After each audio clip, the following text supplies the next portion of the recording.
All right, I got a lot of questions on the 4th gen interior and the 3rd gen, so let's go check it out. It's got 2012 Laramie interior, seats, console, dash, everything. I dyed all of the 3rd gen panels black, along with the trim around the back and sides, B pillar, A pillars.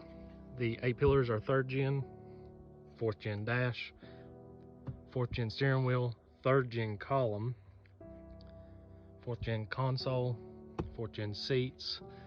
I made a shifter relocation for it and made my own little remote setup with a heim joint. That way it's all nice and short throw.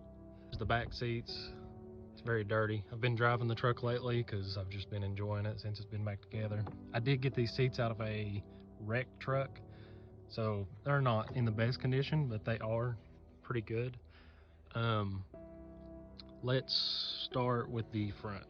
So we'll start up here with the dash. The 4th gen dash does bolt directly up just like the 3rd gen does. It has the 3 mounting bolts here, same on the other side, and then the little bolts on the top of the dash by the windshield also line directly up.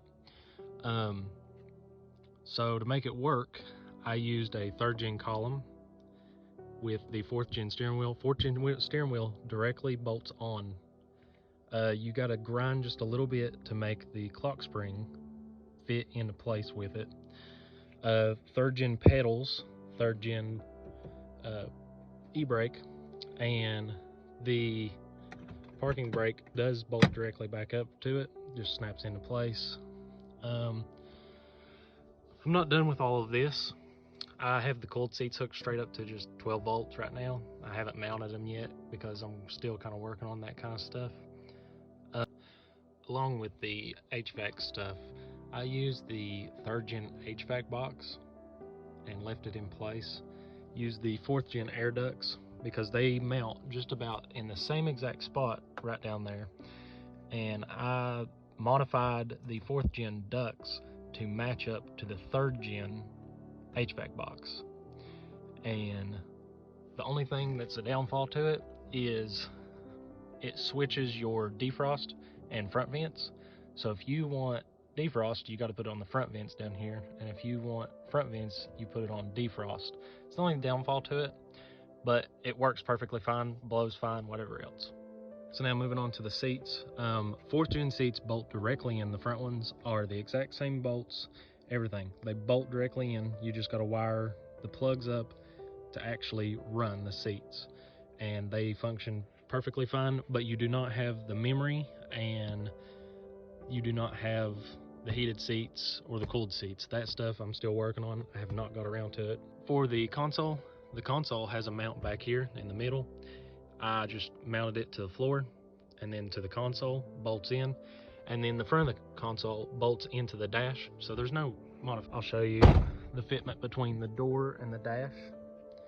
It's very snug down in there, but it does clear. Here's kind of a top view of the windshield. See, it fits perfect, just like a 3rd gen.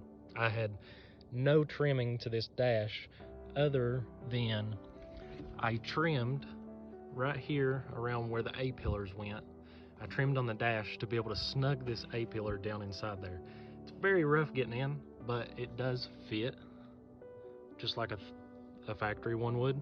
Let me go around to the other side here so you can see this side of the dash, and I'll show you. There's how close it is on this side, and there's a view from this side. Also for the dash, I used my old wiring harness from the dash, the 3rd gen one, and just kind of laced it through, took the 4th gen one out, and that way everything just plugged right back in. The only things that I wired up myself to work was the headlight switch and the 4-wheel drive switch, and then made the 3rd gen controls for the HVAC bolt into there. This is also the 3rd gen cluster. Cut into the dash, made the 3rd gen cluster fit inside of it. Seats do work.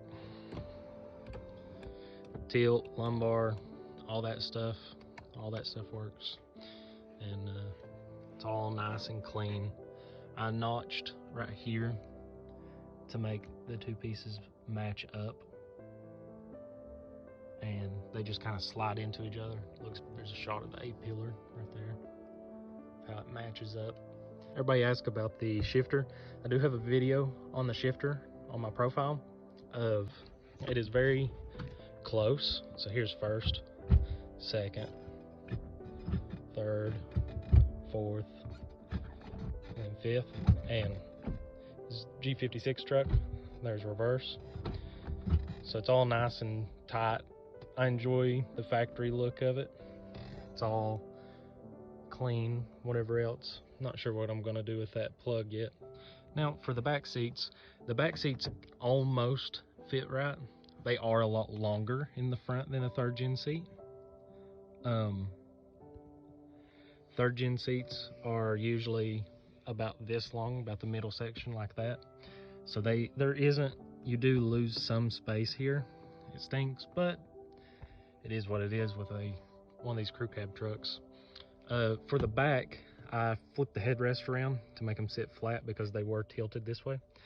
And they hook directly in the back just like a third gen does, the fourth gen ones do. And I took that off and kind of cut a notch in the cab for them to sit down inside of. And it pushed them back probably about 2 inches. So that helped out tremendously. The mounts down here are almost the same.